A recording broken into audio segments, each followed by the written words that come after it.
जब वो ज्यादा ऊर्जा छोड़ देता है तो वो चीजें जलने लगती। एक बार वो इतना ज्यादा पावर छोड़ देता है कि एक मशीन में आग लग जाती है। वो डर जाता है और जल्दी से वहां से निकल जाता है। अगले दिन स्कूल की कैफेटेरिया में मैक्स बैठा होता है। तभी सोफिया वहां आती है और उससे बात करने की कोशिश करती है, लेकिन मैक्स उसे ठीक से सुन नहीं पाता। पास बैठी एक लड़की गुस्से में कहती है, इतना शोर क्यों कर रहे हो? घर पहुंचकर मैक्स अपने लैपटॉप पर फिर से शोध करने की कोशिश करता है। इस बार वो रबर के दस्ताने पहनता है ताकि उसके हाथों की बिजली लैपटॉप को नुकसान न पहुंचाए। काफी कोशिशों के बाद भी जब उसे कुछ समझ नहीं आता, वो निराश होकर अपनी माँ के पास जाता है। वो कहता है, माँ, पूरे शहर के लोग मेरे पापा के बारे में मुझसे ज्यादा जानते हैं। मुझे कुछ नहीं पता कि उनके साथ क्या हुआ या वो कैसे मरे। मौली थोड़ी देर चुप रहती है और कहती है, मैं चाहती हूं कि तुम्हें सब कुछ बता दूं, लेकिन उनकी कहानी इतनी सीधी नहीं है बेटा। मैक्स गुस्से में चला जाता है। उन्हें पता नहीं होता कि उनके घर के बाहर कोई अज्ञात चीज मैक्स की ऊर्जा को ट्रैक कर रही है। अगले दिन मैक्स साइकिल लेकर थाई रेस्टोरेंट की तरफ निकलता है। रास्ते में वही अज्ञात मशीन या जीव उसकी ऊर्जा को ट्रैक कर रहा होता है।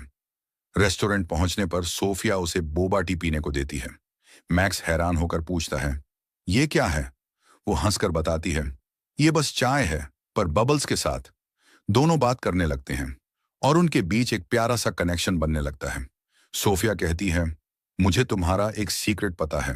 मैक्स घबरा जाता है, सोचता है शायद उसे उसकी पावर के बारे में पता चल गया, लेकिन वो हंसकर कहती है, मैं बस जानती हूं कि तुम स्कूल में सबको देख तो लेते हो, पर किसी ग्रुप का हिस्सा नहीं बनते, इसलिए मैं तुम्हें शहर घुमाना चाहती हूँ। वो उसका नंबर मांगती है, लेकिन जैसे ही वो फोन निकालती है, फोन काम करना बंद कर देता है। उसी पल मैक्स को महसूस होता है कि उसके अंदर ऊर्जा फिर से बढ़ने लगी है। वो घबरा जाता है और बाथरूम में भाग जाता है।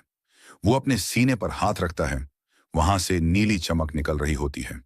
वो दर्द से चीखने लगता है और कहता है, रुको, बस करो। पर इस बार वो कंट्रोल नहीं कर पाता। वो जल्दी से बाहर निकलता है, सोफिया से माफी मांगता है और वहां से भाग जाता है। वो जंगल की तरफ भागता है, फिर साइकिल छोड़कर पैदल दौड़ने लगता है। उसके शरीर से बिजली जैसी किरणें निकलकर आसमान में जा रही होती हैं। वो जोर से चीखता है, दर्द और डर दोनों में। अगले दिन सुबह मैक्स अपनी बिस्तर पर आंखें खोलता है।